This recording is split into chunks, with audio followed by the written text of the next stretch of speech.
leading the body, the actual leading of the body is so smooth. It's like satin. There's literally no feeling of leaving. There's different ways that people, when they get out of their body, there's different ways that they go from there. Some see the light right away. There's a light, and they go to it. Others see their loved ones that have come to get them, like Betty White, and that's very common. That literally we always have one foot in each realm, if we'll believe it, that the kingdom of heaven is already here. It is inside of us, and we can encounter it now through prayer, through meditation, through devotion, through simply believing. And that is so encouraging. Heaven is not a place that you're going to go to when you die, but heaven is something that you are. You are a portal, a conduit for heaven, for that dimension to enter into this realm. So beautiful. We can encounter it now. We can create heaven on earth, and it can become our reality. Won't you come and take me away? I just wanna be with you. Won't you come? My guest today is Lynn K. Russell. She has researched over 2,500 cases of near-death experiences where people have crossed the veil to the other side and come back to their bodies and live to talk about it. 2,500 cases. She is the author of the book, The Wonder of You, and also her newest book is entitled Warple, a children's book. Ladies and gentlemen, welcome Lynn K. Russell to the podcast. Lynn, welcome, my friend. Thank you for coming on. How are you? Oh, I'm wonderful. Thank you for having me. It's a great honor to have you and to explore your knowledge and your study and your research on this amazing topic about near-death experiences and what happens when we transition over to the other side. So I'm ready to buckle up and go down this rabbit hole with you. I've listened to several of your past interviews, and a really good friend of mine reached out to me, and he read your book, and he's like, you got to have her on. Her book just really rocked me, and all the research and the people you've talked to and stories you've researched, and I'm excited to explore this with you. So again, thank you for coming on the show. Oh, great, wonderful. So for people who don't know who you are and anything about your work or your research, just kind of give a quick overview, who you are, what you bring to the table, and we'll start there. Okay. Well, I'm Lynn K. Russell. I have a high interest in near death, but before a death period, just because I was very frightened of dying. So, and that's not unusual, I guess. And also, I was raised in an atheist home. And so we didn't have any philosophies or thoughts about what happened. My mom just said, you disappear when you die. And that really frightened me. So I spent most of my life, at 67 years now, learning all kinds of faiths and philosophies and spirituality and so forth. So yeah, a lot of information, and I'm still learning. I'm still gaining things. And I also researched near-death experiences for Dr. Jeffrey Long, and I researched 2,500 death experiences and loved it, just loved what I was learning. And what started it was that I was reading, when I first started reading, I was reading the experience that people had, that was the most important thing. But after a little while, I was more interested in the information that was coming back and the deeper learning and the questions that we've asked for centuries that were starting to be answered. So that was the emphasis of my work. Yeah, the fear of death, the fear of dying, which is crippling. I remember when I first came to that realization. I couldn't have been more than 5 or 6 years old, and remember there was a babysitter at the house, and we were just watching television, and we was watching I Love Lucy.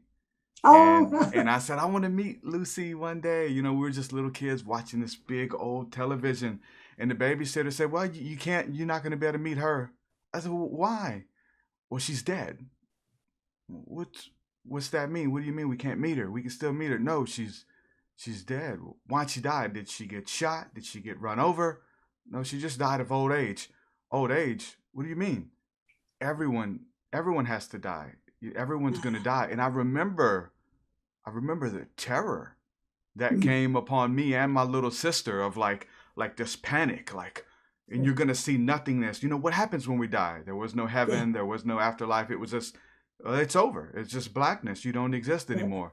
And that yeah, terror crippled me and my little sister. And I really remember this panic of screaming as little yeah, kids, yeah, frightened. And that was my introduction to it. And it sounds similar to something you yeah, had. There was no reassurance about the afterlife and what happened. right. Yeah. And so, but I feel quite comfortable about it now, but it took me a long time, a lot of years. Another thing I've gotten into quite a bit since my mid 30s, and I'm in my 80s now, and was I was very interested in science. And I got interested in mid 30s somewhere, and I kept up my interest so that excuse me, so that I can have kept up what's happening, and I can see how science is very spiritual. Yeah. That Yeah, is a reassurance and a hope now that we have that the two studies are interconnected, and I think they're proving each other. Again, science is now proving, for me, from a religious background, proving faith and these ancient inner knowings and scriptures that we had that seem to be dark sayings or maybe even fairy tales. Like, no, hold on. The science and scientific community is actually yes, proving that you are light and that there is a spark and you are that yes, divine spark, and they're yes, being able to weigh the soul and all of this stuff with this near death experience research and spirituality and how science, and they're actually complementing one another, and it's really yes, amazing. yeah, yeah. I found it very exciting. When it dawned on me, it was like a big aha, and everything, all the studies that I've been doing, just went click, click, click, click, and fit in, and then I had the full picture. It seems like God, whatever we call that, right? Religion, and now psychedelics, it's a very similar message that they're all echoing. And there's many different ways to get there, right? Mhm, You mhm, can have a near mhm. death experience, and Absolutely. again, I Absolutely. think I think the psychedelic experience for many people is a near death experience as well. But it's Yeah. this message of being in the moment, Yes. being present, enjoying Yes. life, and not Yes. Yes. rushing it. What are Yeah. some of the messages that you've heard echoed from eternity, if you will? Um, well, I guess that the big one, the really big one that was big for me anyway, was the oneness that all, not just life, but everything we see is one source. And we are a part of that, or not a part. We are it, not even a part of it.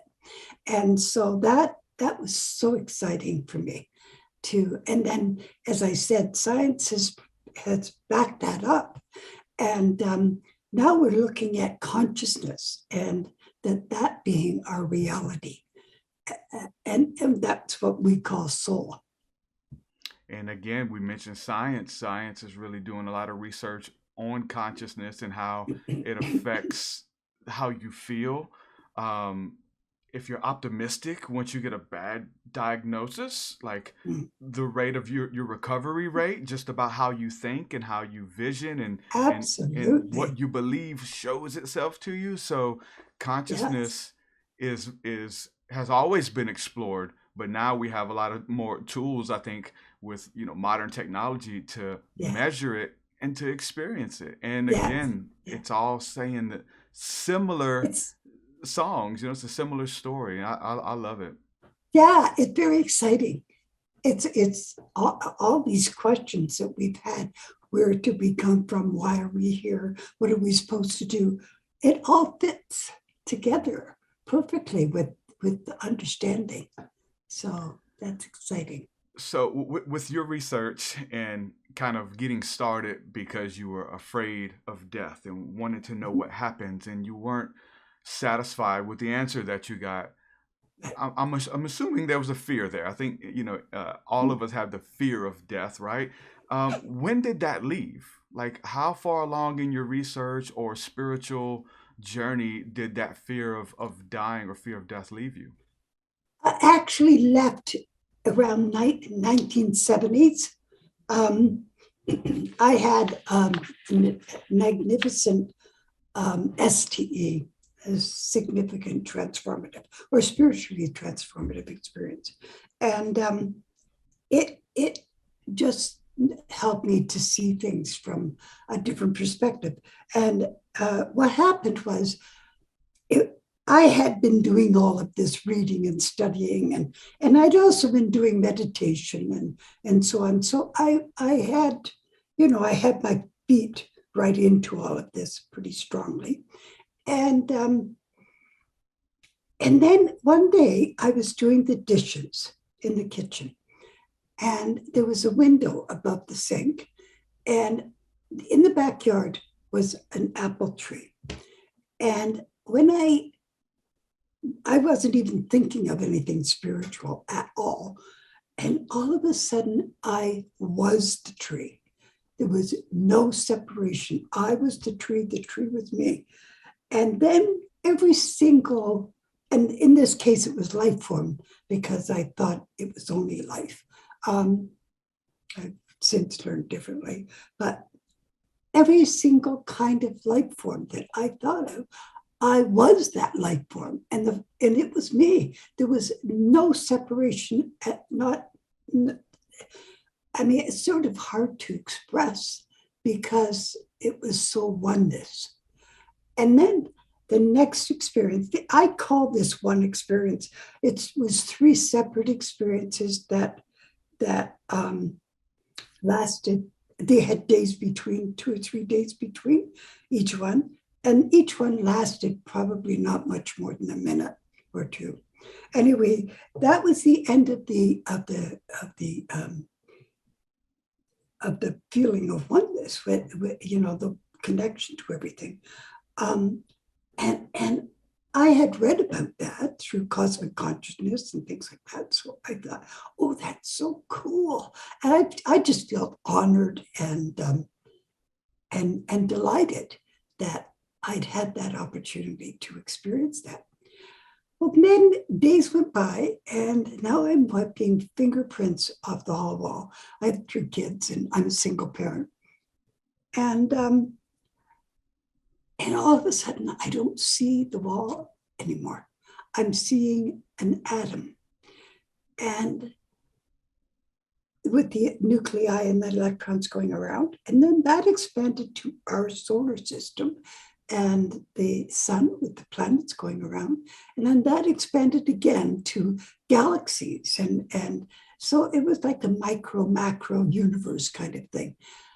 While I was seeing these different aspects of being, I was getting an understanding, I think is what I would call it. And it was saying that this didn't just happen, that there was order and planning and intelligence behind all of this. And I thought that was cool because, that fit. And then I had this, it was like a message, but it wasn't words, it was just knowing. It was a deep, deep knowing. And it was so strong, it just like, whoom.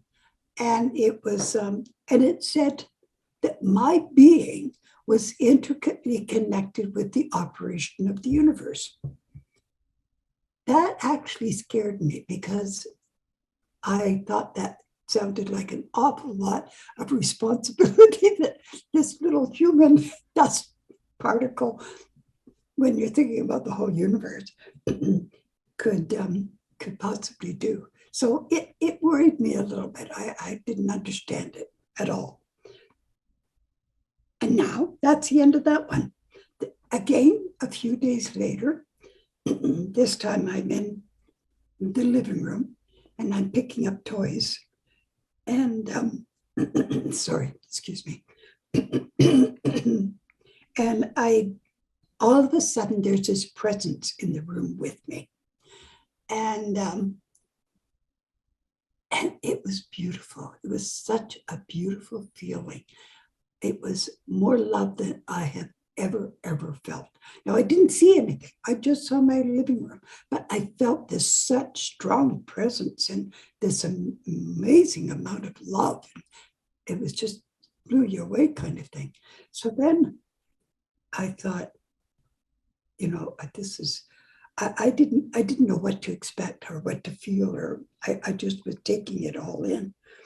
And it's if I was connected somehow, like an umbilical cord or something, to this, whatever it was, an entity. And then I heard words, and the words were right in my ear from like auditory outside. And the word said, "This is where you came from, and this is where you will return." And when I heard that, that was the end. I thought, if that's where I'm going, when? So I walked off the ground for 3 months, 4 months. I did nothing bothered me. No. Kids, noise, anything, nothing. Anyway, so it was a wonderful experience. And that's when I realized that I wasn't afraid of death anymore. That's so beautiful. It's so amazing. And Yeah. it reminds me of my own encounters and again, different traditions and different faiths. And so I guess I have wording for who and what it was, Jesus, Holy Spirit, those kind of things. And people from all traditions have different names, but they describe the same experience, right? Who do you think it was? Was it God? Was it Christ? Was it your higher self? What was that encounter, and who brought that message to you? Yeah, I called it positive energy force because I didn't have a name, but I think it's a source which is what we are all part of, every one of us. And so that's what I think it was the source. And it was a beautiful, loving manifestation of that source, right? Yeah. Now, do you think that same source, even though we have oneness, there, contrast and duality exist in it, but it's the same thing, which is interesting. But do you think that it can manifest as something scary or darkness? Hence, you explain somewhat of an angelic type of encounter, something beautiful, something fun. Now, what about the polarity or demons? If the personification of evil and that kind of thing. Do angels and demons exist in the grand scheme of things? Yes and no.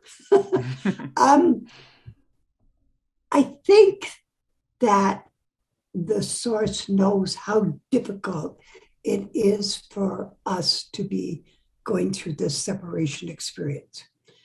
And so I think that there is a system, whether it's angels or what it is, I don't know. There's a system to help us through it and to guide us. So I do believe in guides, because almost every single person who dies sees their guide. So that would be, I believed in guides before that, but now I'm quite sure that there's guides. As far as evil, I think we are the ones who create the evil. And I don't mean here in the world. I mean through our thoughts, through our consciousness, because every single death experience is different. Even though, for an example, I'm just using this as an example, people go through a tunnel. Every single one of those tunnels are different. There's no two tunnels that are alike. because we take an active role in creating the experiences that we have. And that's why. And so, in the same way that we create our death experience, we also create this experience. Mm. And we create the death experience to like negative experiences as well, like hell and that kind of thing. We do that. We are the ones who created.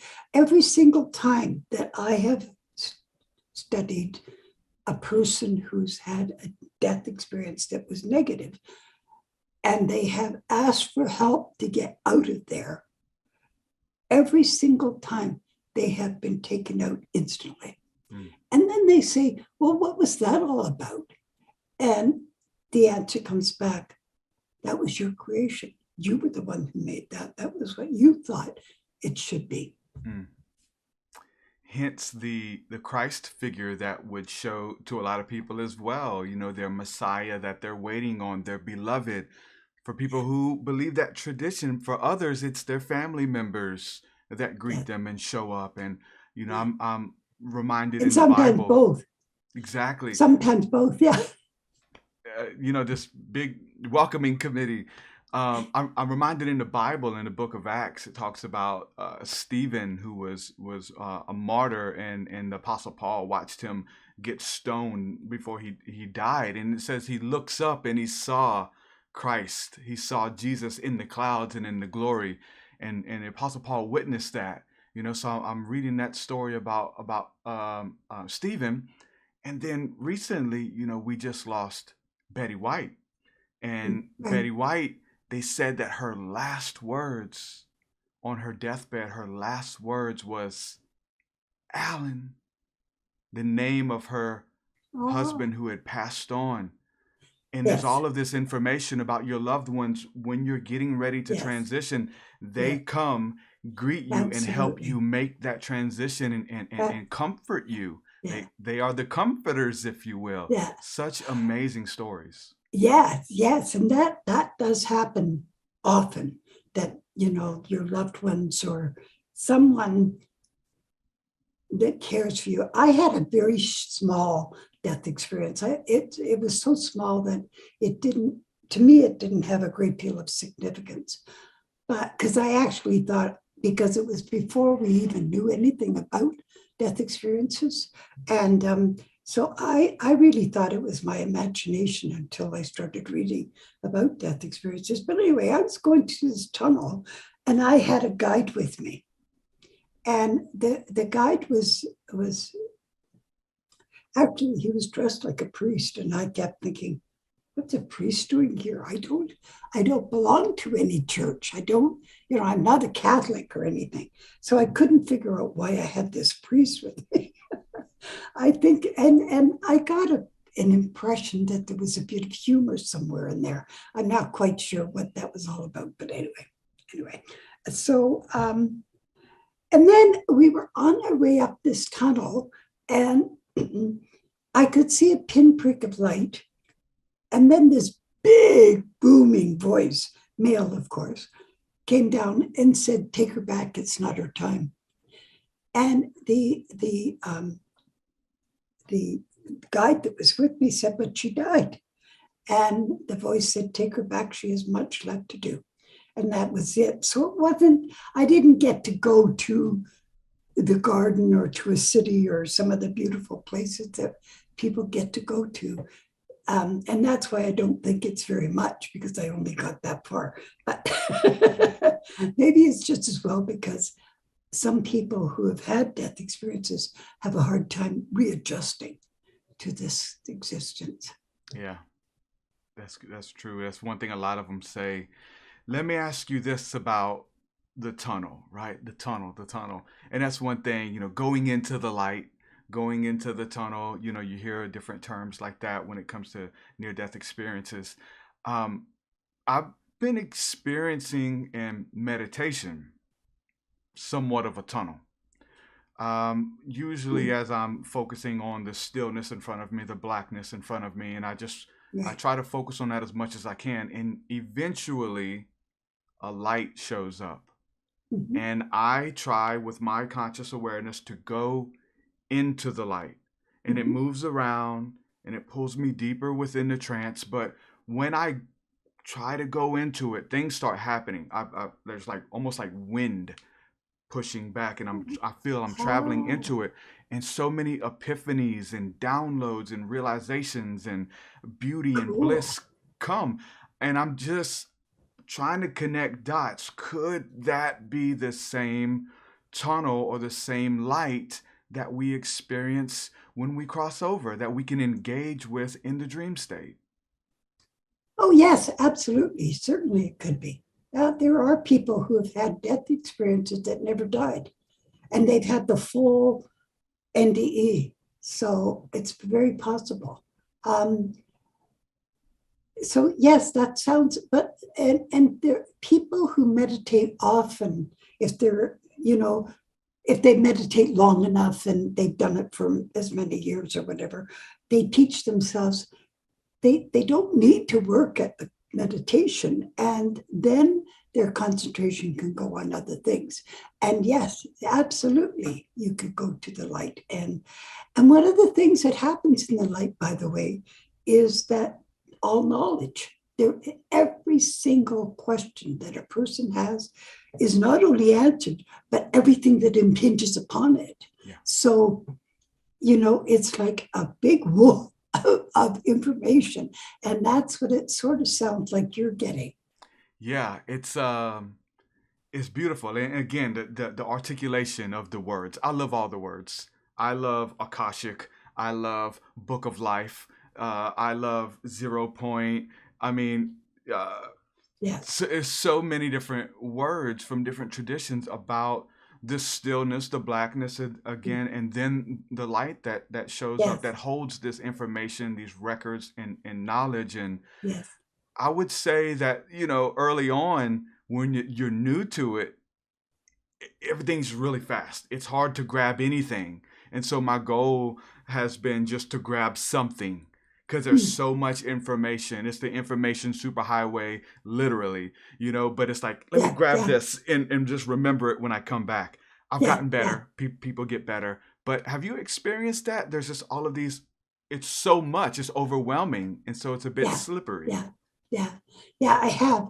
And but I understand it. And I think, excuse me, I'm sorry.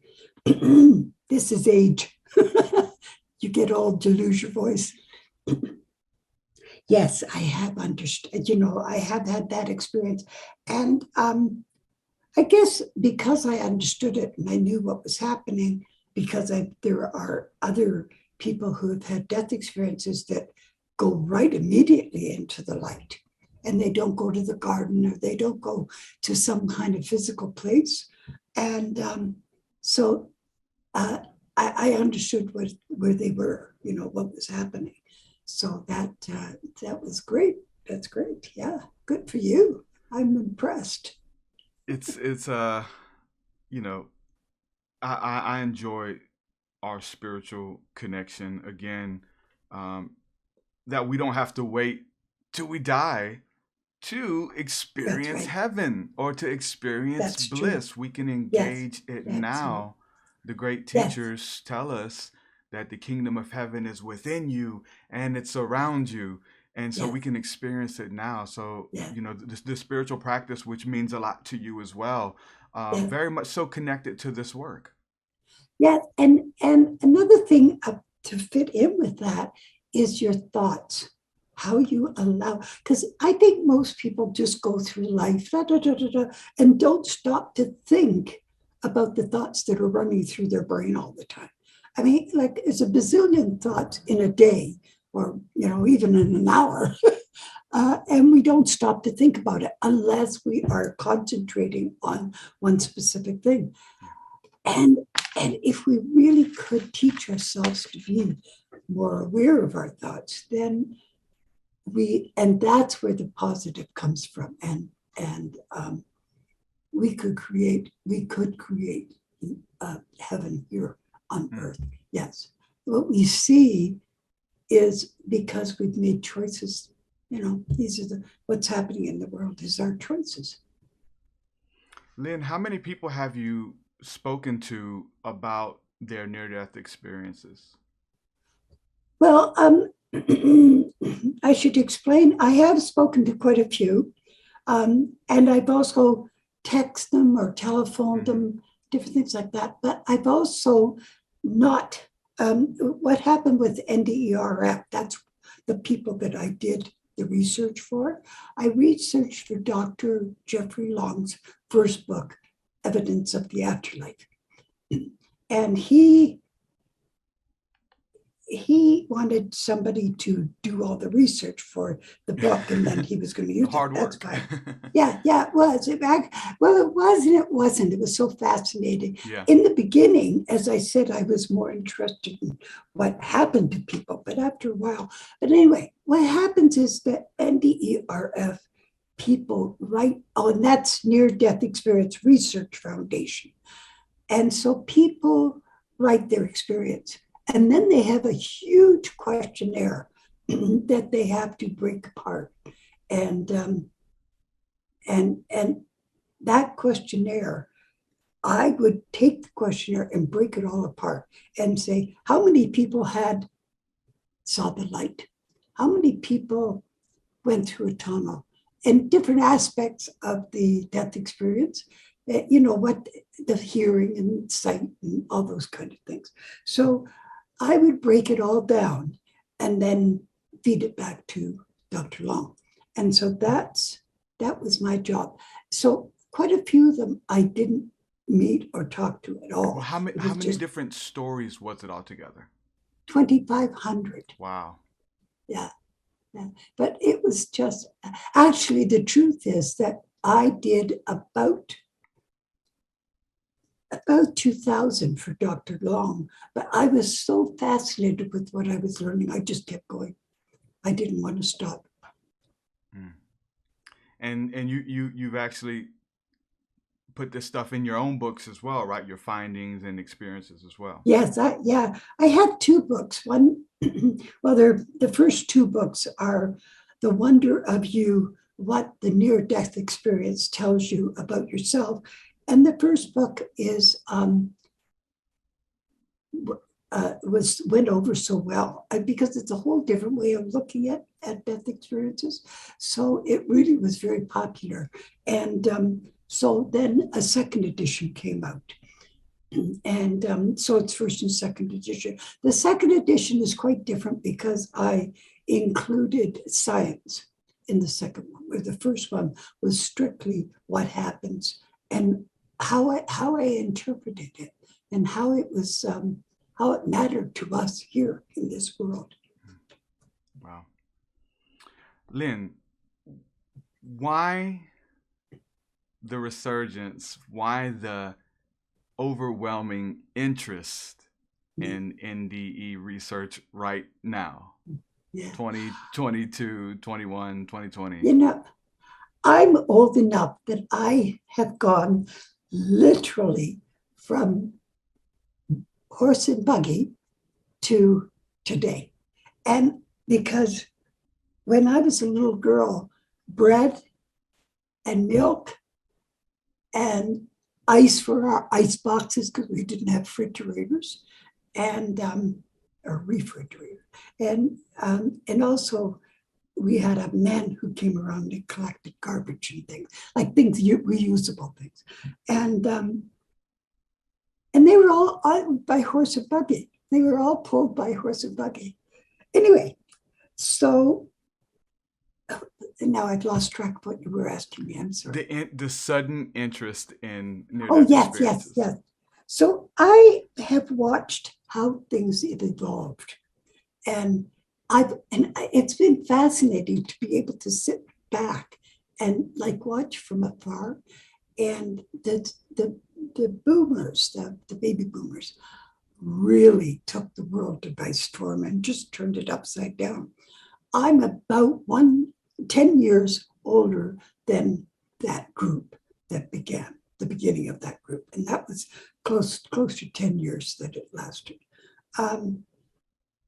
And the boomers just threw out all the rules that people had.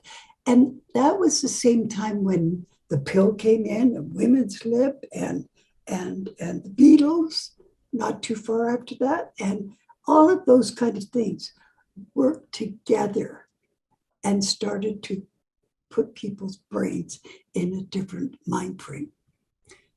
Some of the results from that are wonderful, wonderful, because that was when the Beatles went to ashrams and brought in transcendental meditation.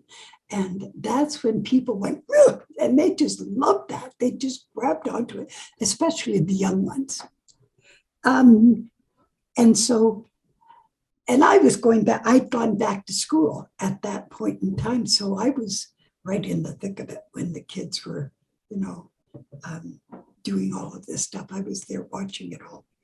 Anyway, so they were what? So that was this first step, and the peaceniks that they called them, and so that whole aspect, plus the freedom that women gained from the pill and the women's lib, and so now things were starting to really see things a little less.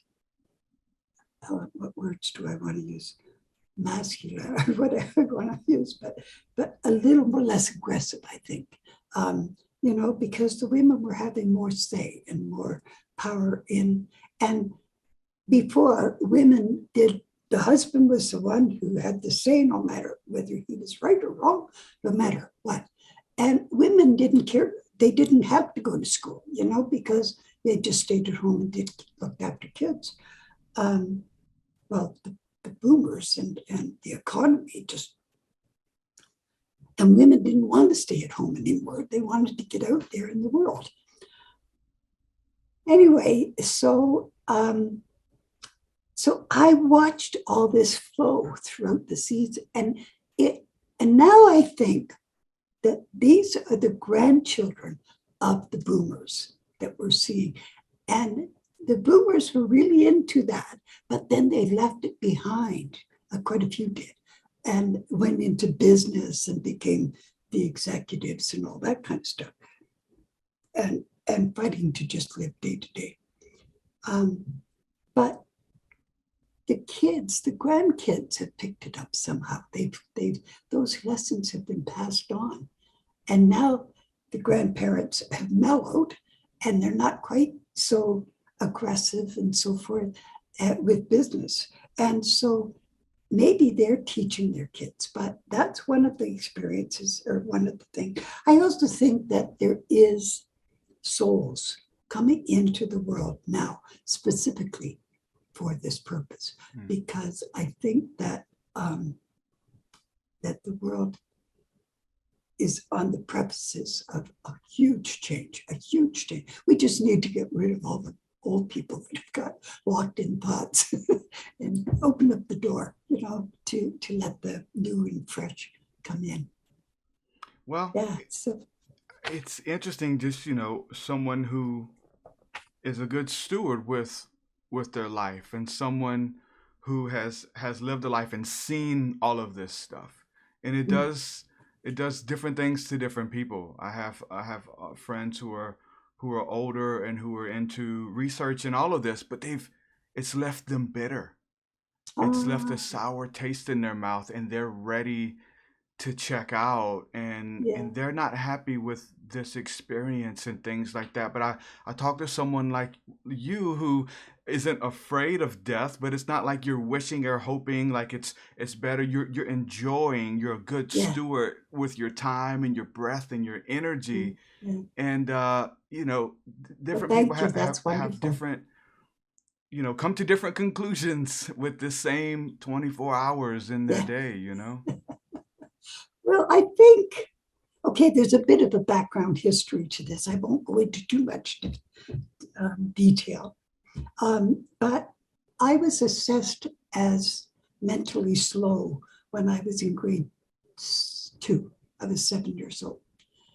And I was put in special classes for children who couldn't learn. And we learned knitting, crocheting, household things like that. Very little academics. And then we moved to a school that didn't have an opportunity class. And so I was put in a normal grade 2 and passed. And I just went on from there. And so all my life, I was taught and treated as if I was slow. And people were always making my decisions for me.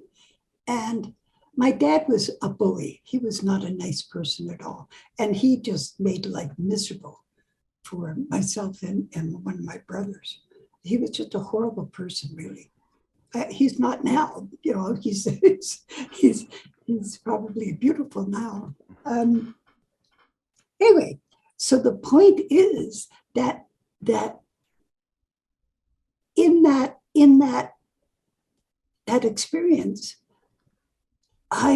that's part of the whole why are we here and all of that. That was part of my wanting to know. And so when I found out, I found out when I was 31 that I was way above average in intelligence and was university material, as the doctor said, a psychologist. And so he said, "You're university material." Because I was pretending to be smart. I would read and do all this stuff, but I thought, oh, I still was wearing that, because. And so when I found out, it was like the world opened for me. And then I wanted to find out, what could I do? Where was my limits? And so I did go back to school and I became a family counselor. And there's a bit of a story with that one too, because I had recently left my husband less than a year. And I found a tumor in my stomach. And of course, we were really worried if it was going to be cancer or not, because it was quite large. And anyway, it turned out not to be. But the point is that the night before I went into the hospital for the operation to have it removed, I remember saying, if I only had 1 year left to live, what would I want on my epitaph? And it was to help others. That was what I wanted. And so that's why I went into the kind of work I did. And that's why I think that I became spiritual, or I became, my attitude changed, because now I wanted to find out what I could do. And so I challenged myself to do art, and I write, and I do talks, and I do workshops, and all of that stuff. Well, before pandemic, I did workshops, not now. So, and it was like I kept pushing myself, but I was in love with learning. When I went back to school, it was like, wow. And that's what I said. I started to become interested in science in that time too. And so the doors just kept opening up. And I kept asking myself, what more could I do? And so that's probably, and I found it to be, I don't know what words to use, a joy, an excitement to learn and grow and find out more stuff. So. That's awesome. I definitely can relate. Wasn't a good student. I didn't learn the same way as the other kids, and I probably should have been in those classes. I couldn't follow along unless it was something I was interested in. If I was interested in 120%, right?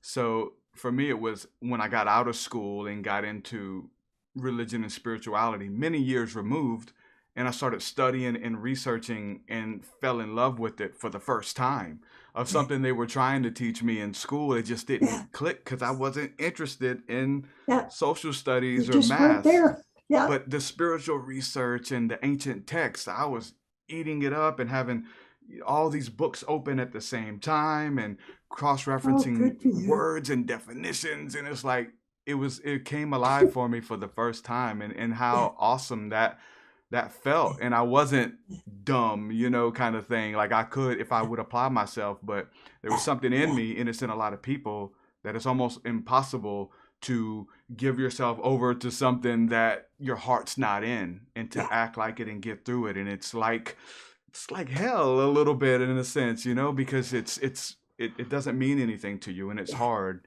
So I can relate on that front too. Yeah, so that's it. I find life exciting. Yeah, Yeah. for sure. And what's next? And what more can I do? And that kind of thing. Yeah, because here's the interesting thing, right? So we talk to a lot of people about spirituality, and there's a lot of meditation. There's a lot of different forms, and I've noticed in this research, and I have to put myself in there too, there's a form of escapism. And I got to be honest, I think some of it's good. I think we should be able to have a hiding place, if you will, like a place where we can go where there are no bills, there are no gossipers or, people trying to kill you or whatever. No, there is no disease when we meditate, when we pray in heaven, right? And so there is a form of escapism there. But I've noticed that a lot of people are just addicted to the escapism, and that can come through drugs and alcohol and video games and many other means other than just meditating. But the idea of meditating to maybe travel to heaven, to go to this place, to get information, to get knowledge, or to not exist as a human, I feel like it's like the grass is greener scenario for a lot of people. So when we do pass, when we do get to the other side, I feel like we'll be looking and like, man, I wish I was still down there. I wish I was still playing basketball and eating ice cream and roller skating, all those simple things that I miss. So it's almost like something where the grass is greener. Like somebody tries to go into the spirit realm and to learn that, but maybe God, maybe creation consciousness is saying, hey, be present, be a human, like hug someone, help somebody, take a deep breath, these kind of things, where vice versa. What would you say to that? Well, actually, I agree.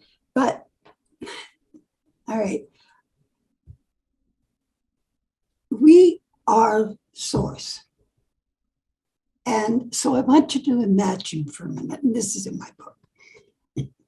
Imagine that you are in a place wherever, and you have infinite knowledge, and you're eternal, and there's nothing there, absolutely nothingness. You are surrounded by nothingness. You're surrounded by whatever, black or white or whatever, it doesn't matter. But there's no sounds, there's no sights, there's no smells, there's absolutely nothing. Creation would happen in a millisecond, nanosecond. It would just happen instantly, because creation has to happen. The source creates because it must, and not because it, and we are the source. Literally, we are the source. We are the dream the source is having. And the source is having its dream, so it can experience itself in a different way.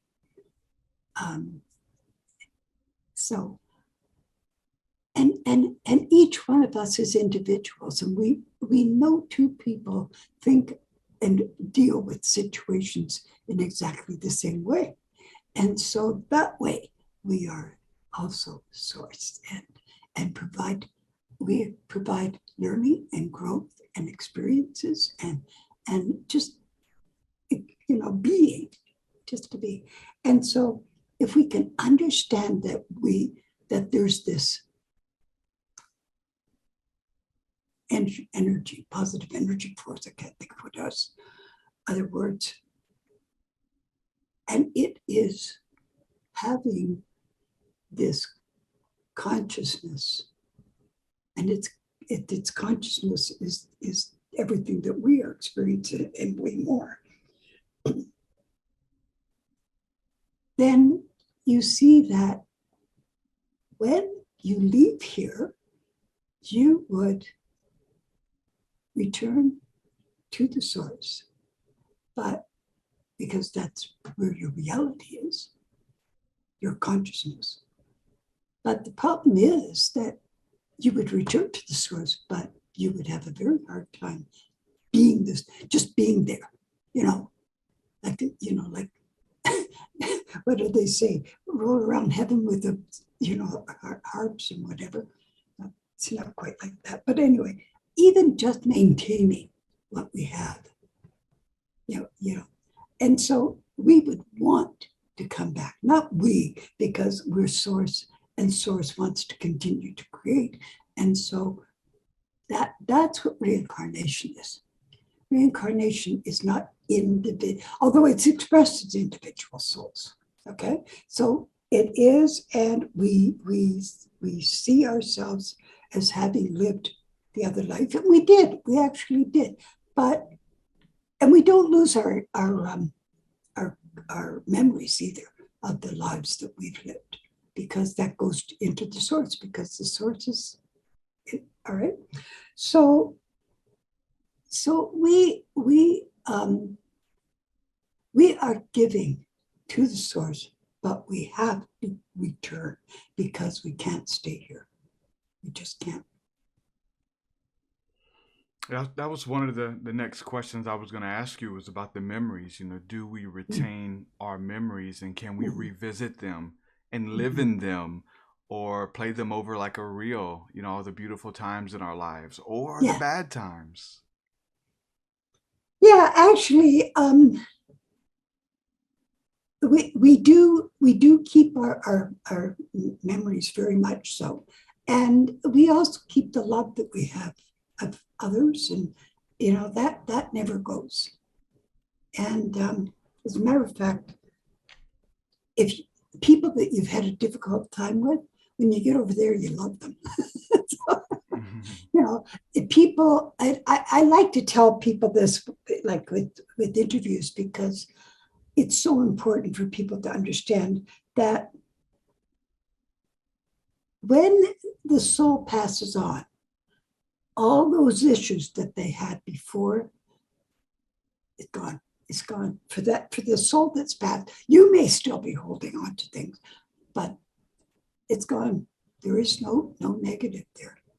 So, yeah, I think that's why the wisdom traditions are big about forgiveness. Like, even now, like, let it go. Don't let it, bring you down. Don't let it change the way that you feel and harbor resentment, because you find out, just like you said, that the other person hasn't even thought twice about it. Even if they are still here, you're the one that is losing sleep, and your blood pressure is up, and you're angry, and now you're taking it out on people who look like that person that offended you, and all of this kind of stuff. So about walking in forgiveness now, it's huge. absolutely. Yeah, absolutely.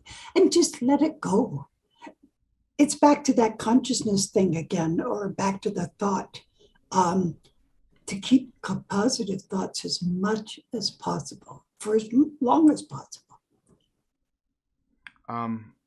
Yeah, and it changes. Your outlook changes everything. If you change the way that you look at things, the things that you look at will change indeed. And again, I think it goes back to someone like you giving an outlook on life, and somebody else who is, and for many different reasons, right? I mean, but it becomes what we say it is, and that's that's something that it's hard. I mean, I'm Yeah. sure you can look at, I know your spirituality helps you remain optimistic and helps Mm, you forgive people and helps you stay mm, healthy and mm. vibrant and hungry for the things that that interest you, and there's Yeah, more to explore and more to learn. But when you give up yeah, on that, yeah, yeah. you can, I had eh, eh, just speaking to what you're saying. I had a difficult marriage. My ex-husband was well, I had a difficult father, so makes sense. Anyway, and my ex-husband was abusive, and he was an alcoholic, and but and so I held on to that anger for a long, long time, you know. And then it dawned on me his pain. I was able to stop and look and see the pain that both my dad and my ex-husband carried all the time. And this deep pain all the time. Like hurt people, yeah. you know, and instantly forgave. Instantly. Once I saw it from their perspective and the pain that they were walking in, it didn't matter anymore to me. I mean, my pain was fine. And so I literally never think of, oh, he did this to me or she did that. Never. It just doesn't even come to my mind. Well, I think you preface it with what you said at the beginning. You had a father who was hard on you. He was mean. You had a husband who was hard on you. So you know what it feels like to have someone being hard on you. And Mhm, you know how mhm, that made you feel. And you, as an empathetic person, mhm, don't want people to feel that way. I don't want mhm, anybody to know what it feels mhm, like to be made mhm, fun of, to mhm. have, Mhm. to be talking It's spoken true. down to be Yeah, treated less than. So yeah, because I know how it feels, yeah, and I'm not gonna I'm not I don't I wish that no one would feel like that. And many people I talk to who are trying to help people, they call themselves light workers and healers, and many of right. them have had rough childhoods, or they were that villain themselves to someone, Yeah, and then they yeah, learn the error of their ways, and now they they want people to enjoy life, and they want to help and heal because they yeah, know how it feels to make someone feel that way. yeah. And life is the greatest teacher if we're willing to learn. And they say about these strengths thing. I think that was part of it too, because when I went back to college, I had such a beautiful. My instructors were I had a couple that just took me under their wing, and they were just wonderful. And and they used to point out the strengths that I was gaining because I didn't see it. And they would say, look at how strong you're getting. Look what you've been able to put yourself through and come out at the other end doing well. And that really made a big difference to me because I realized when people say that you grow through problems and issues, I see it. Like, yes, of course. You grow through what you go through. Yeah, yeah, Well, exactly. so here we are projecting because not everyone does, or they grow bitter. You can become better, or you Yeah, can become bitter. Such is yeah, the evolution of the soul. yeah.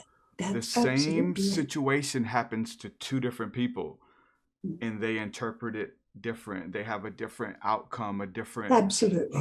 experience with it, and that's big. The way that we view the world, the way that we view ourselves, the way that we view everything, and we have the ability to be a victim or a victor from the Yeah, yeah, same yeah. circumstance when we take our power back.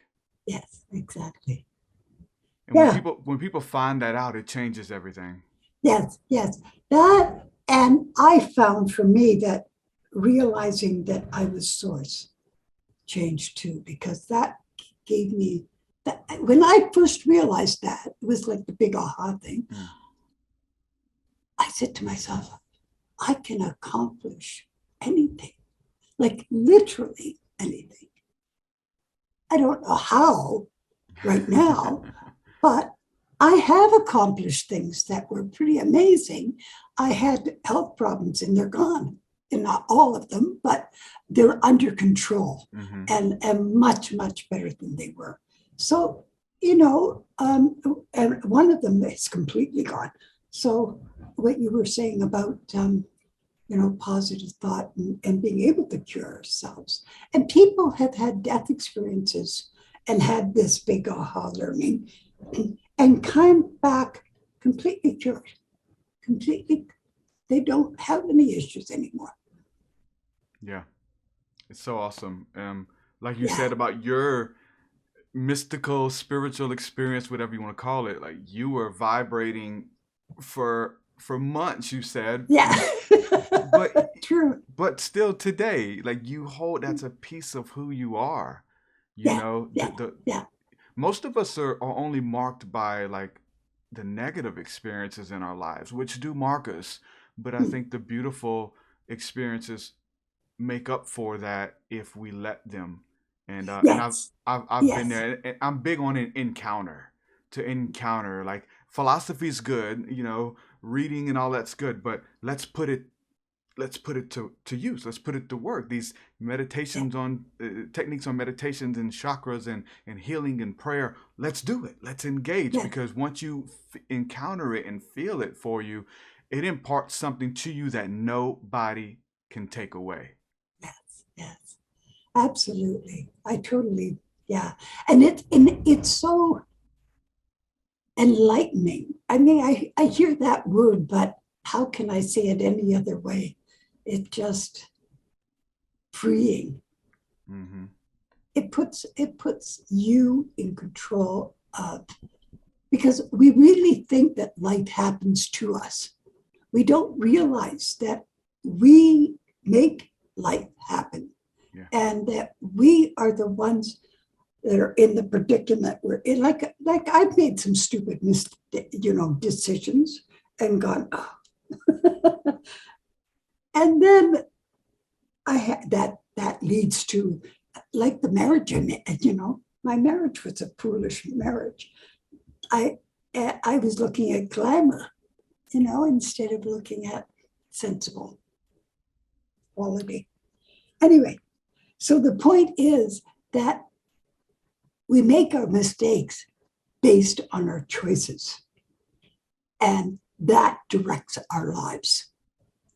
That's where whatever choice we decide to make, and we make our choices based on our understanding and our education and our last experiences in life and blah, blah, blah, So, yeah, Yeah, such is enlightenment. Like you said, that I love that word, because you're bringing light, which is another word for understanding. You have understanding, you have empathy. So it wasn't a mistake if you learned from it. It was a lesson. that's It right. wasn't a That's right. mistake. So the next time that situation comes up and you Yeah, find yourself about to do it, no, I don't want to do it. Hence yeah, the empathy to not want to belittle someone, even though yeah, you may feel they deserve it. Nope, I don't yeah. care. Nobody deserves it. Right? That's right. So That's there's right. Yeah, enlightenment. There's a yeah, lesson to yeah, leave this world a little bit better than the way yeah, that we found it. And I think that that's what's going to echo in eternity long after we're gone. So those are the beautiful things of choices and decisions. And I think that this earth is a school, and we're yeah. taking tests and learning lessons and Uh-huh. trying to Yeah, pass. Yeah. yeah. That's true because we learn.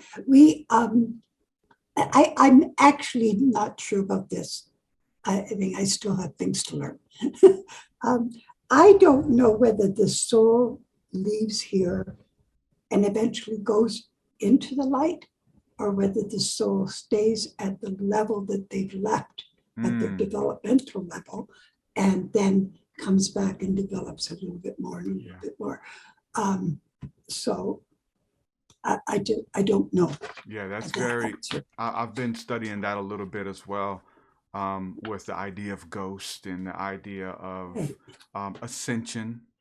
Jesus and ascended masters, and bringing right, enlightenment or light to their light body.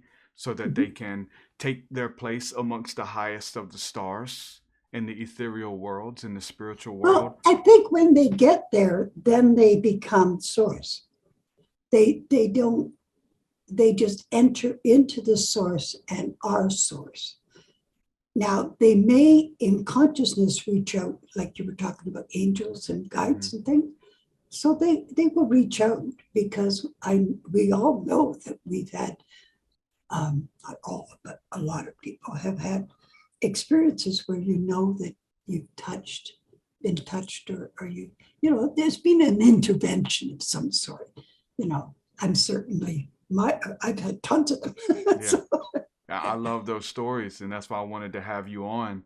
To know that we're not alone, and then we can engage, and then we can encounter again, and then we start writing this stuff down, and if we're not careful, formulating religions and stuff, and it's only this way and it's only that way kind of thing, and it's only what you believe it is. And I think that you've alluded That's to right. some of that. So let's believe for greatness. Let's believe for beautiful experience, infinite, bountiful possibilities.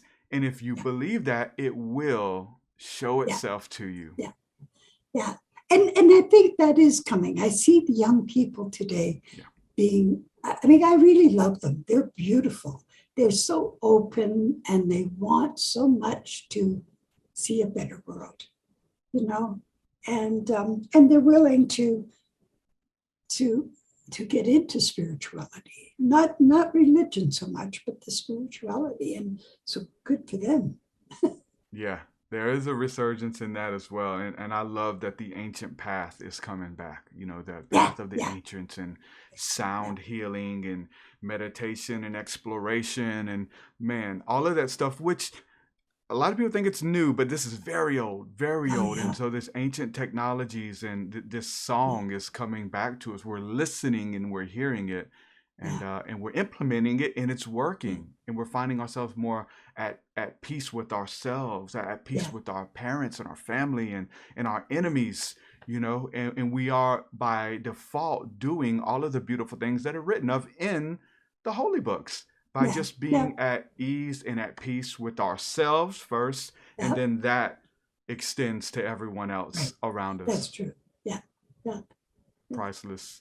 One more question, Lynn, while I have you here. And we kind of talked about it a little bit, but what happens when we die? What is the process as the soul leaves the body? From everything that you've heard, all the studies and all the research, what would be the main journey, the main travel as the soul leaves the body? Sure. The first thing that happens is that leaving the body, the actual leaving of the body, is so smooth. It's like satin, it's just there's literally no feeling of leaving. But as you've already mentioned, there's different ways that people, when they get out of their body, there's different ways that they go from there. Some see the light right away. There's a light, and they go to it. Others see their loved ones that have come to get them, like Betty White, and that's very common. Others, as you've heard, go through a tunnel. And some people, probably the tunnel is the most frequent one, but it's not the only one. Some people find themselves amongst the stars. They just keep traveling up and up and up and up and up, and they find themselves in outer space amongst the stars, and how magnificently beautiful it is. And other ones will find themselves in a place called a void. And that's blackness. It's like literally nothing there. And sort of like what the source had before creation.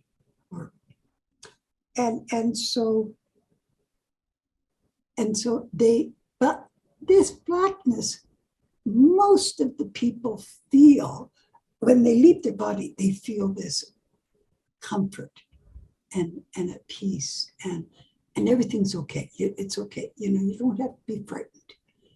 And then as they are out of their body for a while, and then they feel this overwhelming love.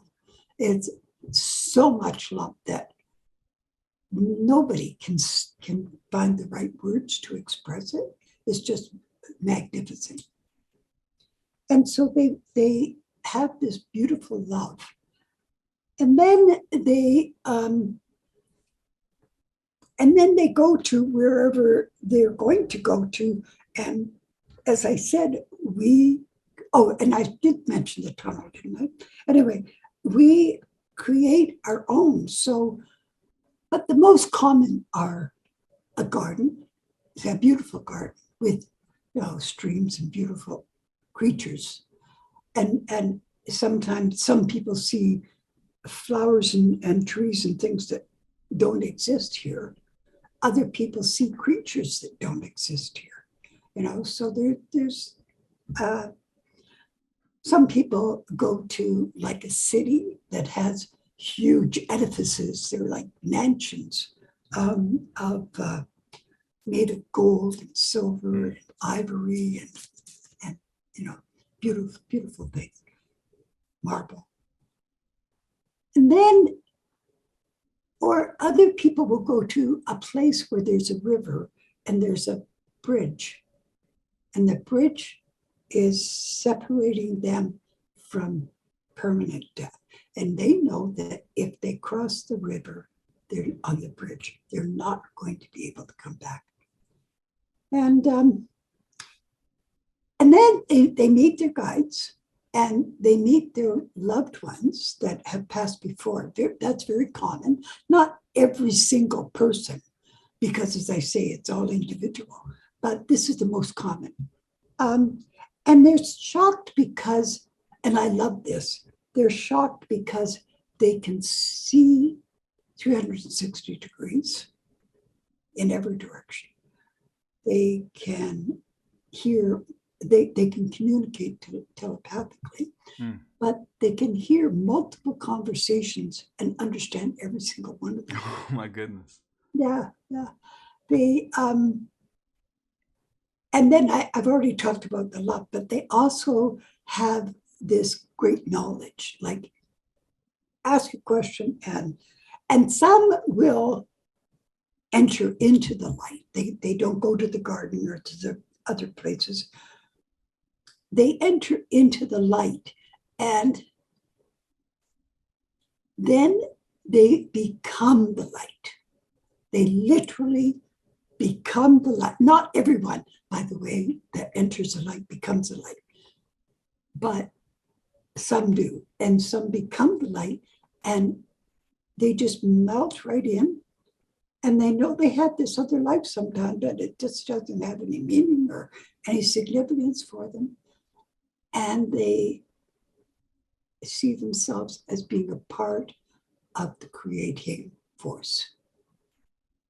And that's those people come back just in ecstasy. They're just beyond words, so beautiful. Wow. And I think, and then of course there's this overwhelming feeling of everything that they see is them. It's the same. There's no separation, or like I did with the tree and so on. Yeah, that everything. And that includes, by the way, the planets and the stars and everything. Everything is one. And there are multiple universes, and they're all part of the one too. So beautiful.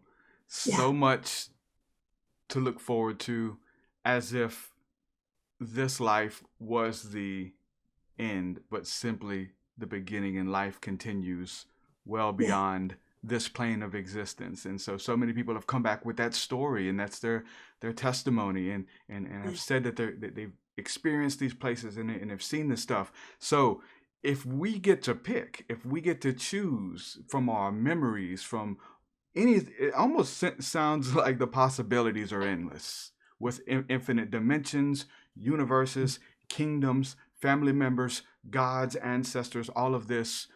Lynn, when you reach eternity and you make that step to the other side, where are you going to go? What is the first place that you're going to go whenever you get to step over across that line? Well, I have thought of that, and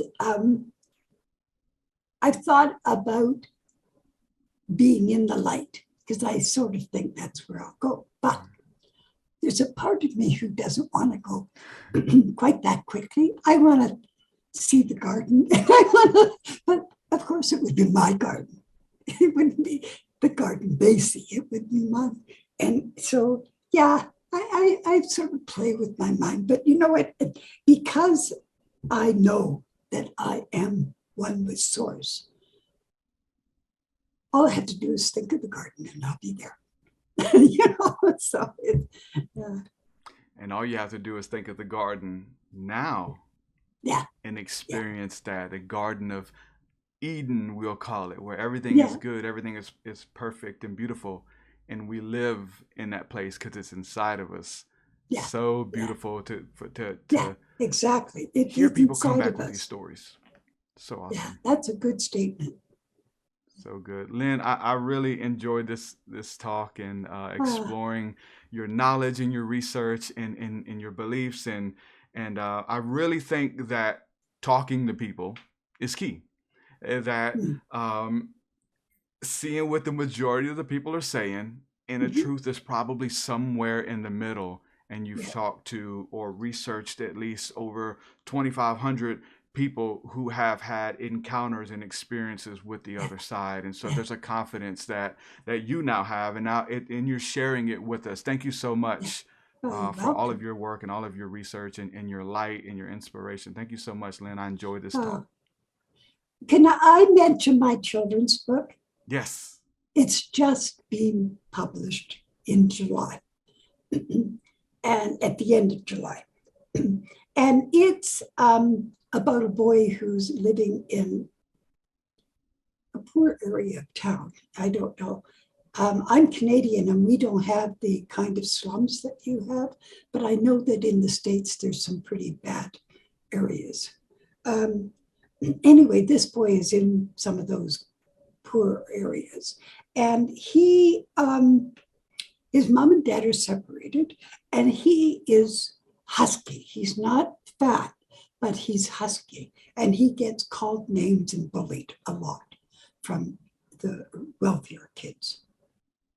And so he has an attitude, and he's starting to get into problems and trouble. And he's 13.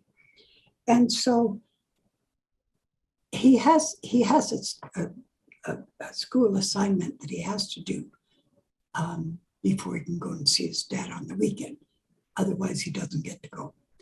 So he, in the process of doing his school assignment, he finds a creature from another existence or another world called Warple. Not the creature. The creature's name is Bream, but the place where this creature is from is called Warple. And so Cam, the boy that I'm telling you about, he goes back with Warple, with Bream to Warple, and learns multiple lessons. So he learns about the oneness and that we are never alone. He learns that anger and hostility come back at you and cause more problems. And he learns that giving and kindness are contagious. And so the more you give, the more you get. And also, he learns that love is the biggest power there is in the universe.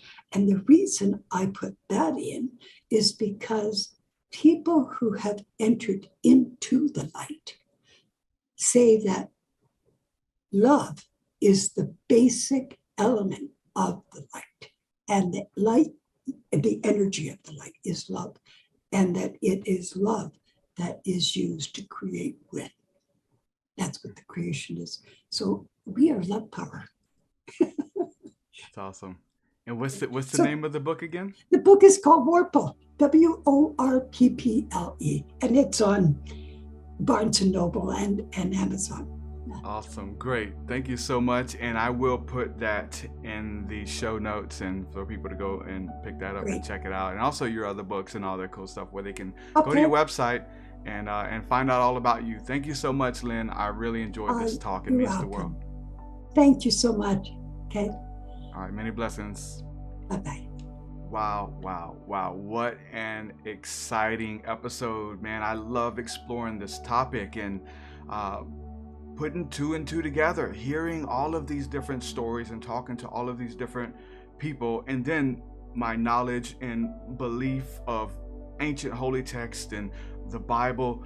You find that a lot of these people and a lot of these texts are echoing the same thing about what happens when we step over into eternity.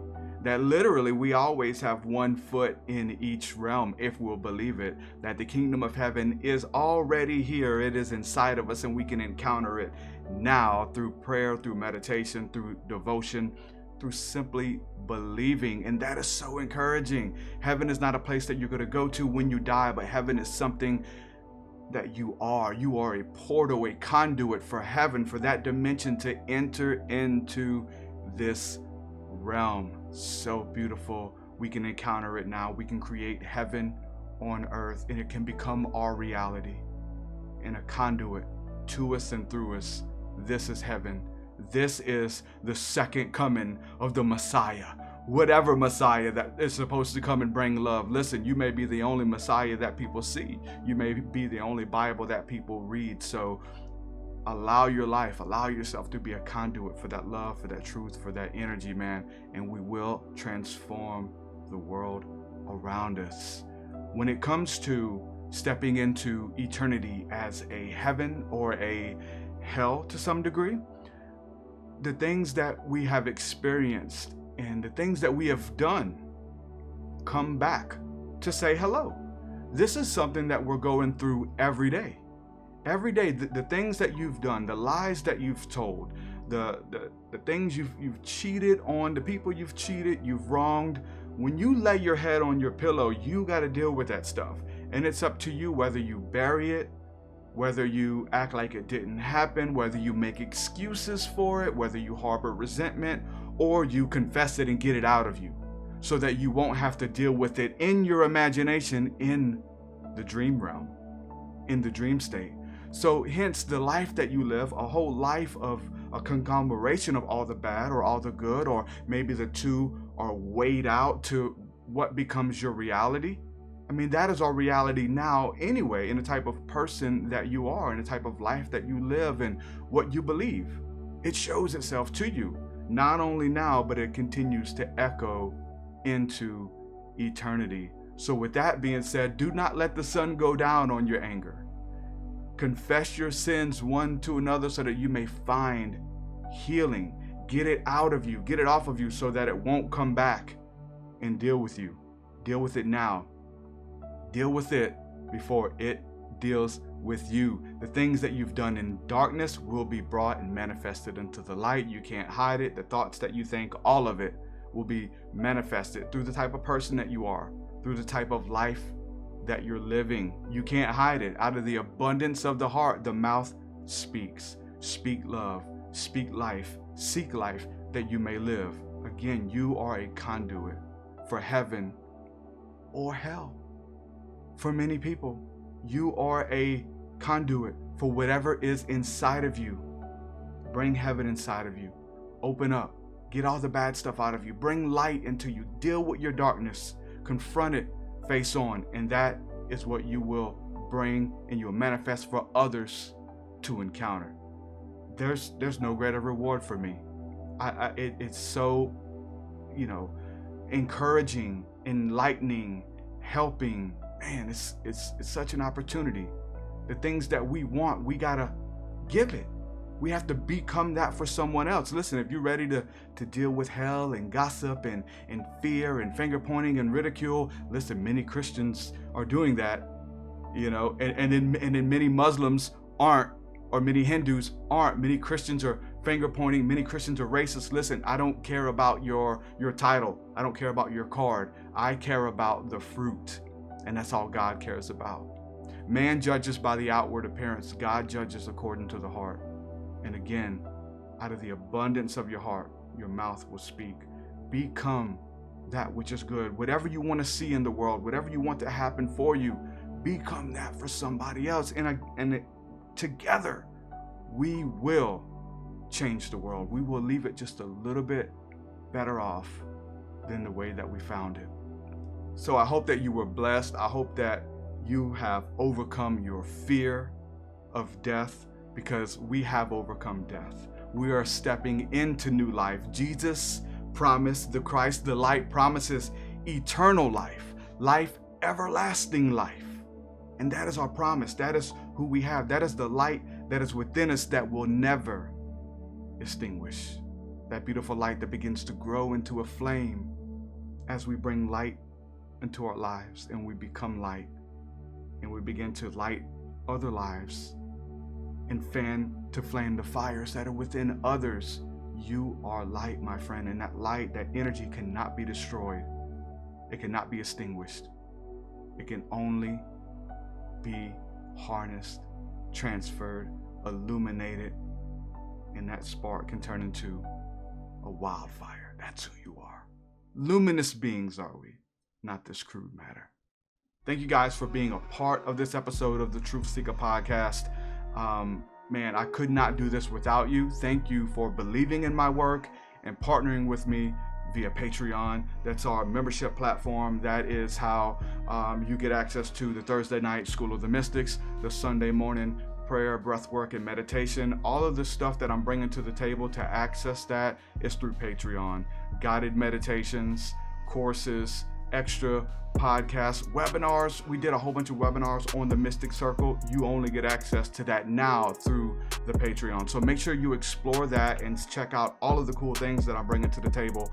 My entire discography of music is available via Patreon as well. So much cool stuff. Go check it out. And it enables me to keep doing what I'm doing at this level. And we're not stopping. We're not slowing down. We're getting even more focused. So I want to say a huge thank you for those of you who believe in my work and who have partnered with me financially through Patreon. It means the world. A huge shout out to some of the latest patrons within the last week or two. Shout out to Alexander Kidwell. Thank you, Alexander, for coming on.